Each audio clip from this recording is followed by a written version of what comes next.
Estimado internauta da Voz da América, bem-vindo ao Washington Fora de Horas desta segunda-feira, que é o dia 12 de fevereiro de 2022. Deste lado estamos com Helen Cordiano, o Cornélio Stena, o Jaime Faria e eu, Amâncio Miguel. Em termos de títulos para os próximos minutos, ONG CDD em Moçambique diz que a situação dos direitos humanos se deteriorou no último trimestre de 2023, enquanto que de Angola temos a notícia que diz que grandes instituições do Estado não apresentam contas. Vamos para já ao desenvolvimento destas e outras notícias. Aliás, antes disso, dizer que aqui nos Estados Unidos, o secretário da Defesa Lloyd Austin foi ontem hospitalizado.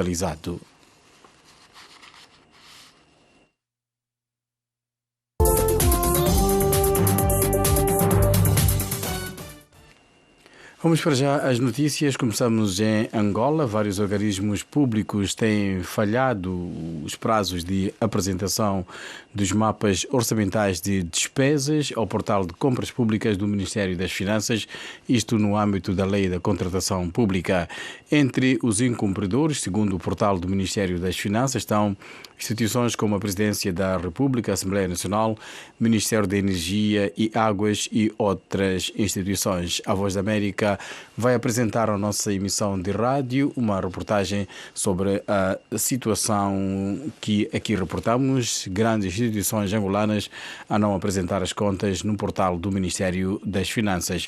Enquanto isso, em Moçambique, o Estado, através das forças de lei e ordem, é o principal violador dos direitos humanos, sendo de destacar o homicídio e bloqueio à realização de manifestações, indicam relatórios da CDD apresentados recentemente. São relatórios que têm a ver com a situação dos direitos humanos durante as eleições autárquicas deste CDD, que é o Centro de Democracia e Desenvolvimento em Maputo. Os dois relatórios apontam casos como a morte de cidadãos pela polícia no bairro de Namucopo, na província de Nampula, no norte do país, durante manifestações da oposição contra o resultado das eleições autárquicas de 11 de outubro, como prova do desrespeito pelos direitos fundamentais. Outro exemplo da deterioração de direitos reportado pelo CDD em Moçambique é o assassinato em dezembro do jornalista João Chamusso na sua residência na Catembe, em Maputo. Yara Lamúgio, advogada dos direitos humanos, que apresentou o relatório sobre a situação dos direitos humanos durante as eleições autárquicas em Moçambique, disse que o quarto trimestre foi palco de sucessivas violações dos direitos humanos de forma arbitrária, com ênfase para violações contra o direito à vida e o direito à manifestação. O diretor do Centro de Desenvolvimento e Democracia, CDD, Adriano Novunga, aponta a responsabilização criminal do Estado e dos seus agentes como a solução prática para que estes casos não se repitam nas eleições gerais que irão acontecer no próximo mês de outubro em Moçambique. 8 horas e 34 minutos, desde Washington, D.C. Estamos a apresentar as notícias neste Washington Fora de Horas. Vamos passar a uma reportagem de vídeo de Moçambique, da Marilis Gul. Ela que conta que a educação através do desporto é a aposta da Favela United, um projeto comunitário criado por Patrick Hope, que ajuda rapazes e raparigas de bairros carenciados, ensinando-os técnicas de futebol e educação social através do seu programa educacional e de desenvolvimento de caráter. É a reportagem de Amarelo Gules, em Maputo.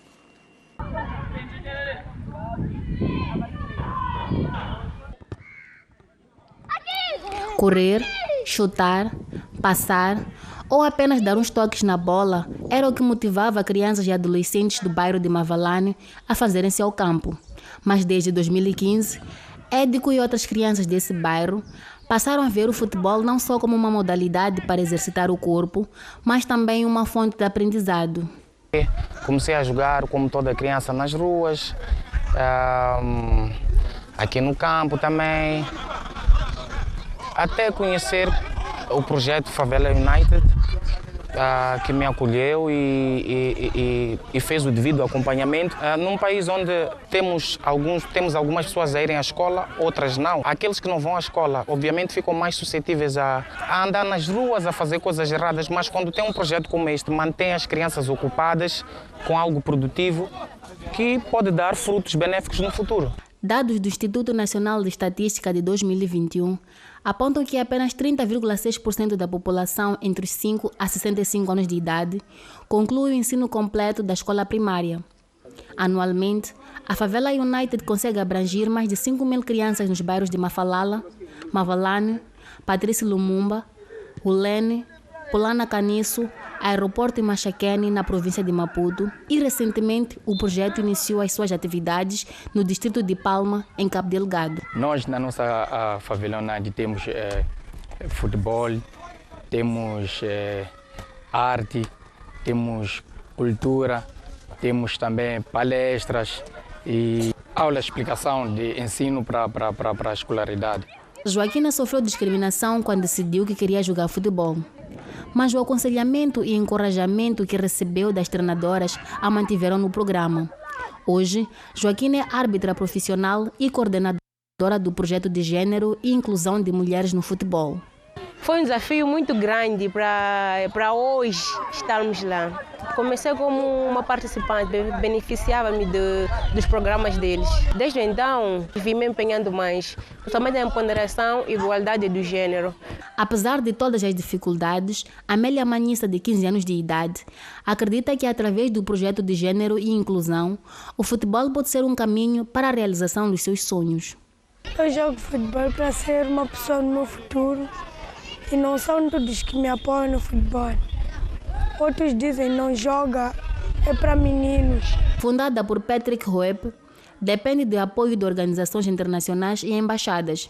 De 2015 até hoje, já ajudou mais de 500 mil de crianças a encontrar um caminho para o futuro, diz seu fundador. Um bom exemplo é de que ele iniciou como um participante, tornou-se um coach e de seguida evoluiu para o futebol profissional e hoje está a criar uma carreira como músico. Estas são histórias de sucesso, esperamos inspirar mais crianças e criar novos modelos na comunidade para as novas gerações. De Maputo, para a Voz da América, Amarilis Gulli.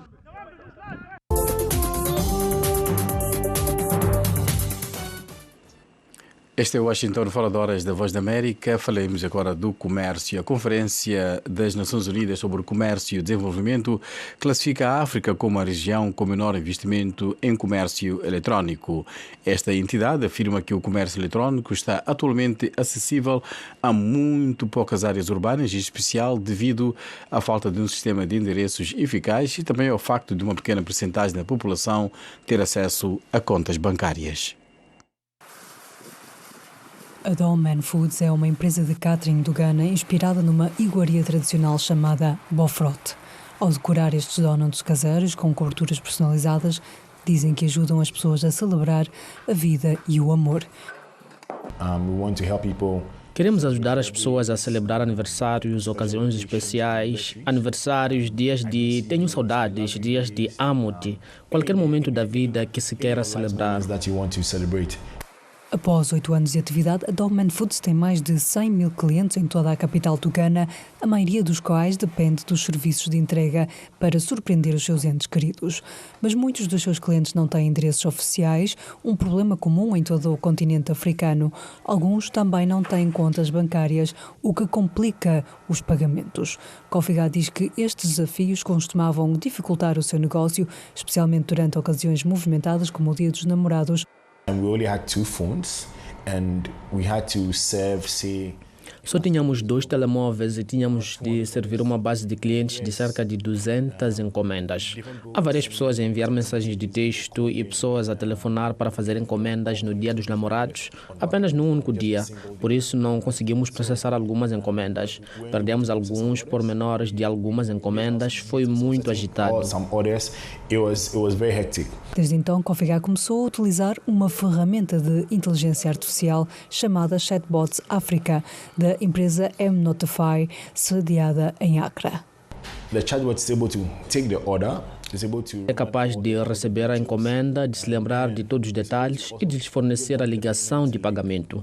O chatbot é capaz de confirmar o pagamento e de nos dizer o que o cliente pagou, o que o cliente não pagou, o que o cliente quer pagar em dinheiro na entrega. Todos os pormenores são tratados. É muito simples. Os clientes podem utilizar esta ferramenta de inteligência artificial para fazer encomendas e pagamentos através de sistemas de pagamentos locais, como o dinheiro móvel, e partilhar locais para a entrega. A inteligência artificial, por sua vez, traduz isto num simples SMS para a empresa e para os comerciantes de entregas. Coffee diz que o negócio aumentou 25% graças aos chatbots África. O diretor executivo da M-Notify, Ronald Tago, diz que a ferramenta é fácil de instalar para as pequenas empresas.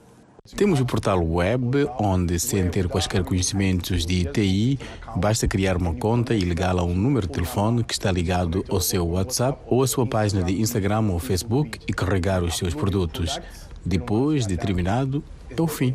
Tago está a desenvolver mais ferramentas de inteligência artificial para colmatar a lacuna do comércio eletrónico, incluindo o reconhecimento de voz para aqueles que não sabem ler e escrever. Imaginem um vendedor de mercado que não sabe ler nem escrever. É capaz de vender o seu tomate e legumes a outros clientes que não sabem ler nem escrever. Tudo com o poder da voz. Os especialistas em comércio eletrónico afirmam que a introdução da inteligência artificial no mercado ajudará a melhorar as vendas e a reduzir a pobreza, em especial nas comunidades marginalizadas do continente. África Agora, o espaço de debate que dá voz às tuas preocupações. Envia perguntas e comentários para o WhatsApp da Voz da América, +1 202 251 9466. Especialistas convidados da Voz da América irão comentar com moderação de jornalistas da Voz da América. África Agora, um debate sobre temas atuais da África lusófona, à sexta-feira, na Voz da América. O programa África Agora acontece sexta-feira e na última sexta-feira falámos da mutilação genital feminina com Mônica Ferro, que é diretora do escritório do Fundo das Nações Unidas para a População em Londres. Falámos desta problemática que é a mutilação genital feminina. O programa volta a estar esta semana e ao longo da semana iremos anunciar o tema que iremos abordar. Antes de falarmos da política americana, vamos aqui lançar um olhar para os amigos que nos seguem através desta plataforma, que é o Facebook e também no YouTube. Momad Iqbal Daoud, o grande Momad que está em Climane, Moçambique, a marcar também a sua presença. O Quito da Silva Muniz, que diz bom dia, está em Luanda, Angola. O Sakula Njombe Sakula acompanha também o Washington Fora de Horas a partir de Angola, do Bengo, e diz boa tarde, ou bom dia e bom trabalho. Daniel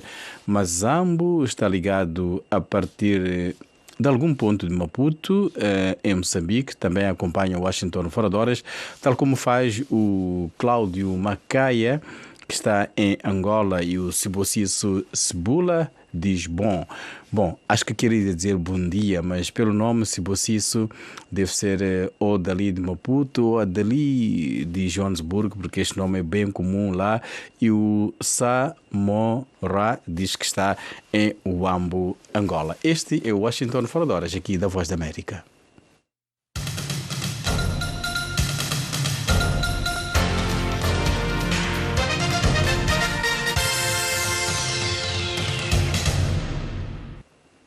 O Pentágono informou que o secretário de Defesa dos Estados Unidos, Lloyd Austin, foi hospitalizado novamente no domingo, enquanto continua a recuperar de cancro da próstata, e transferiu a autoridade para o seu adjunto. O secretário de imprensa do Pentágono, Major-General Pat Ryder, disse num comunicado que Austin foi transportado pelos seus seguranças para o Centro Médico Militar National Walter Reed para ser visto por sintomas que sugerem um problema emergente na bexiga. Ryder disse que Lloyd Austin inicialmente pretendia manter as funções e deveres no seu gabinete, mas acabou por transferir essas autoridades para a vice-secretária da Defesa, Kathleen Hicks. O presidente do Estado-Maior Conjunto foi notificado, bem como a Casa Branca e o Congresso. Austin foi diagnosticado com cancro da próstata em dezembro do ano passado e foi submetido a um procedimento chamado prostatectomia para o tratar a 22 de dezembro. Desenvolveu complicações e foi hospitalizado no Walter Reed no dia do Ano Novo, onde permaneceu durante 2 semanas. Recuperou em casa antes de regressar ao Pentágono a 29 de janeiro. Durante semanas, Austin não informou o presidente Joe Biden, o Congresso ou seu secretário adjunto de Defesa do seu diagnóstico de cancro em dezembro ou da sua hospitalização inicial. Esse secretismo foi objeto de uma investigação do inspetor-geral e de uma análise interna do Pentágono. Lloyd Austin disse anteriormente que nunca deu instruções ao seu pessoal para manter a sua hospitalização em segredo.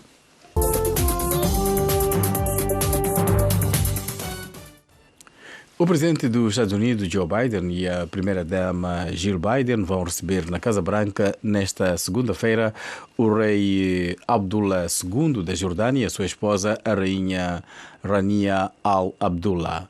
A visita do rei Abdullah ocorre numa altura em que uma nova onda de ataques aéreos israelitas atingiu a cidade de Rafah, no sul do país, matando pelo menos 67 pessoas, de acordo com as autoridades locais de saúde, na faixa de Gaza, para onde 1.400.000 pessoas civis já fugiram para escapar à guerra.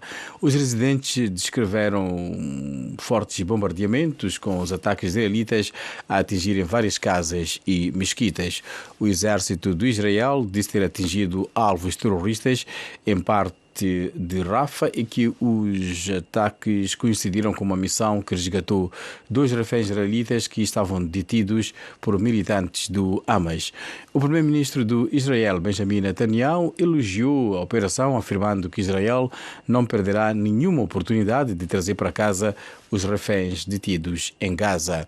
A Casa Branca emitiu uma declaração dizendo que o presidente Joe Biden falou com Netanyahu por telefone no domingo e disse-lhe que Israel não deveria avançar com uma operação militar em Rafah sem um plano credível e executável para garantir a segurança e o apoio às pessoas que se abrigam por lá. No domingo, Netanyahu prometeu uma passagem segura para dezenas de milhares de palestinianos que saem de Rafah antes de uma planeada ofensiva terrestre israelita contra os militantes do Hamas. No entanto, não ficou claro para onde poderiam ir os palestinianos deslocados. 8h48 aqui em Washington. Continuamos com notícias e continuamos a falar do Israel. Apesar de crescentes críticas, o primeiro-ministro do Israel, Benjamin Netanyahu, defendeu a sua intenção de lançar uma operação militar terrestre em Rafah. Trata-se de uma cidade de fronteira que acolhe atualmente mais de 1 milhão de palestinianos que dizem não ter para onde ir.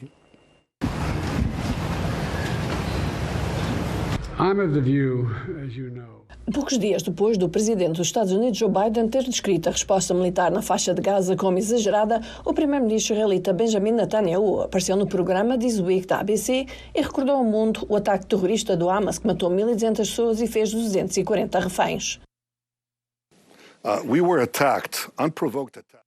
Fomos atacados, um ataque não provocado, um ataque assassino, a 7 de outubro, o pior ataque contra o povo judeu desde o Holocausto. E acho que respondemos de forma que vamos atrás dos terroristas e tentamos minimizar baixas à população civil, em que os terroristas se inserem e usam como escudos humanos. Mais de 28.000 palestinianos, muitos deles mulheres e crianças, foram mortos na guerra, de acordo com o Ministério da Saúde de Gaza, dirigido pelo Hamas. Netanyahu rejeitou esses números, acrescentando que, embora esteja a ser elaborado um plano para tirar os civis de perigo, as suas forças armadas vão avançar com uma operação terrestre em Rafah. Mais de 1,4 milhões de palestinianos, muitos dos quais deslocados de Gaza, estão abrigados na cidade fronteiriça. O Reino Unido, Egito e a Arábia Saudita manifestaram a sua preocupação.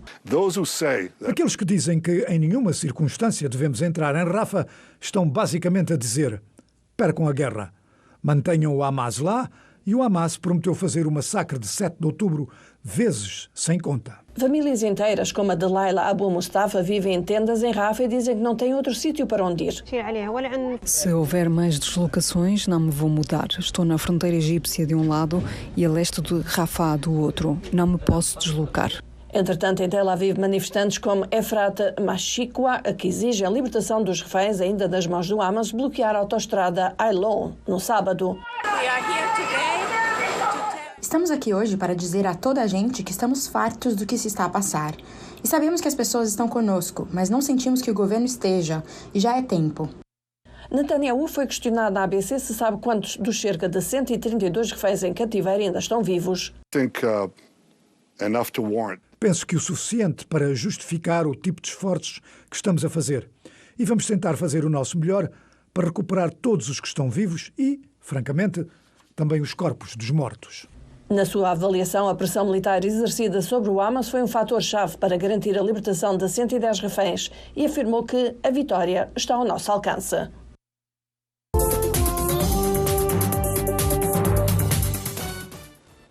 Para os jornalistas, cobrir a Cisjordânia é sempre um desafio, mas desde que o ataque terrorista de 7 de outubro do Hamas, os Hamas têm enfrentado mais restrições. A Voz da América reporta a partir de Jerusalém. A cobertura da Cisjordânia sempre foi um desafio para os jornalistas palestinos e israelitas, mas desde o ataque terrorista de 7 de outubro do Hamas e a contraofensiva de Israel, as condições são cada vez mais perigosas. É perigoso para todos os jornalistas, não apenas para os jornalistas da Al Jazeera, mas parece que estamos a pagar o preço mais alto porque somos muito ativos e estamos a tentar cobrir tudo dentro de Gaza, mesmo nas zonas perigosas. Alguns jornalistas dizem que as reportagens sobre as operações militares de ambos os lados sempre foram restritas. De um modo geral, é difícil cobrir as operações militares na Cisjordânia, mesmo antes de 7 de outubro, especialmente para os jornalistas palestinianos, mas também para os jornalistas israelitas. Os jornalistas israelitas dificilmente podem entrar em zonas controladas pela autoridade palestiniana. Fazer reportagens na Cisjordânia apresenta um conjunto de riscos únicos, incluindo ataques de colonos israelitas e de forças policiais israelitas e palestinas. Tirei o autocolante que diz que sou da imprensa do meu carro porque é um alvo para o exército israelita e é um alvo para os colonos atacarem qualquer carro da imprensa. Antes do último conflito, Baker tinha sido criticado pelo seu ativismo, pelos seus comentários anti-Israel. O governo israelita nega ter como alvo os jornalistas. Um porta-voz do Ministério dos Negócios Estrangeiros disse à VOA, por e-mail, que quase metade dos jornalistas mortos eram realmente terroristas. Mas o Comitê para a Proteção dos Jornalistas confirmou a morte de mais de 85 jornalistas nos primeiros 4 meses da guerra, quase todos palestinos. A liberdade de circulação também diminuiu na região, com postos de controle e restrições de acesso na Cisjordânia. Estão a avisar os jornalistas palestinianos, também estão a avisar as suas famílias e vão complicar-lhes a vida. Alguns jornalistas palestinos estão a criar planos de emergência para ajudar as equipas que trabalham em condições de conflito. Para os jornalistas israelitas, no entanto, o foco está nos reféns que o Hamas ainda mantém e no ataque terrorista que deixou 1.200 mortos. Para os meios de comunicação israelitas, diz Sara Gusti, há uma expectativa de patriotismo por parte do público na sua cobertura. I can tell you that the audience really want the journalists to rally around the flag. Posso dizer-vos que o público quer realmente que os jornalistas se unam em torno da bandeira. E não querem ver nenhuma crítica. Não estão abertos e não conseguem conter quaisquer histórias humanas vindas do outro lado. Agora não podem conter, sabe, demasiados pormenores sobre a crise humanitária em Gaza. Eles não querem saber, não querem ouvir falar disso. Ainda estão muito concentrados na devastação depois de 7 de outubro. They're still very much concentrated on the devastation after October 7th. Esta cobertura difere da dos mídia internacionais, com as FDI a controlarem quem pode entrar em Gaza. Esses jornalistas estão a pedir acesso independente para relatar a guerra.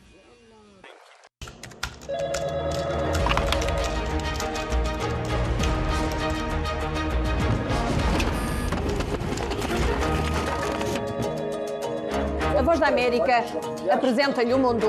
Uma equipa de jornalistas e produtores oferece-lhe informações precisas, atualizadas e imparciais. Notícias, entrevistas, análises, reportagens, visões alternativas que partilham o mundo.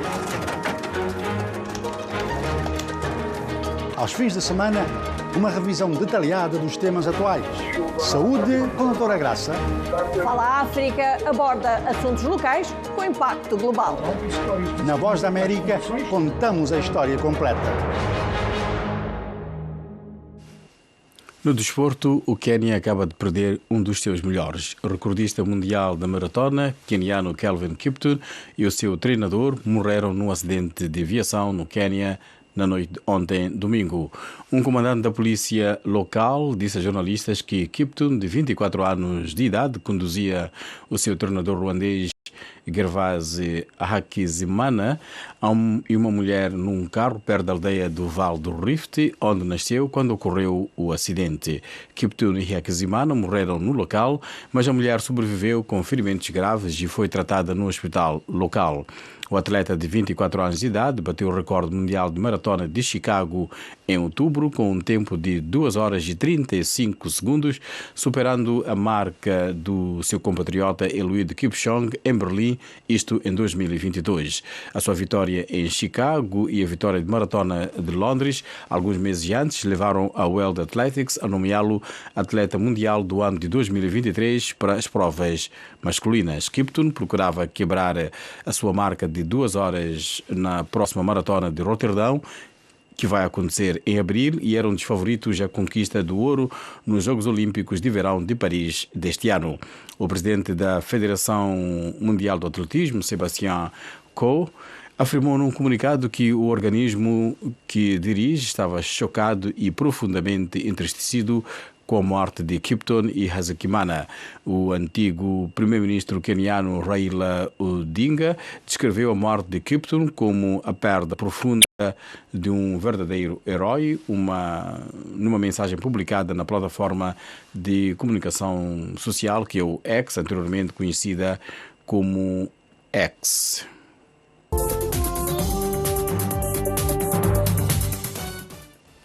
As principais escolas do samba do Rio de Janeiro exibiram seus carros alegóricos e fantasias vibrantes no Sambódromo na noite de domingo durante as comemorações do Carnaval Brasil em Festa. Carros alegóricos, baterias eletrizantes e sambistas desfilaram durante a noite na competição de escolas de samba de elite de Rio de Janeiro. As escolas de samba são rigorosamente avaliadas pelas suas coreografias, carros alegóricos, fantasias e letras de músicas, e a cada ano 2 são rebaixadas para a segunda divisão. E ainda falando do Brasil, não vai ficar para hoje. A história do frevo vai ter que ficar para outro dia. O frevo, que são também marcas importantes do carnaval numa região típica do Brasil, que é o Pernambuco. A promessa é passarmos esta história do nosso colega Marcucci amanhã. Vamos para já marcar o ponto final, recordando que em termos de títulos nesta emissão do Washington Fora de Horas, destacamos de Moçambique que a organização CDD diz que a situação dos direitos humanos se deteriorou no último trimestre de 2024. E de Angola, numa reportagem que será destaque também na nossa emissão de rádio, é reportado que grandes instituições do Estado não apresentam as suas contas no portal de compras do Ministério de Finanças. Aqui nos Estados Unidos, o secretário de Defesa Lloyd Austin foi novamente hospitalizado no domingo. Com estas notas marcamos o ponto final. Aí mais um Washington Fora de Horas desta segunda-feira, que é o dia 12 de fevereiro de 2024. Estiveram na nossa companhia a Helen Cordian, o Cornélio Stena, o Jaime Faria e eu, Amâncio Miguel. A promessa é cá voltarmos amanhã para mais notícias. Entretanto, continue com www.voaportugues.com. Boa semana.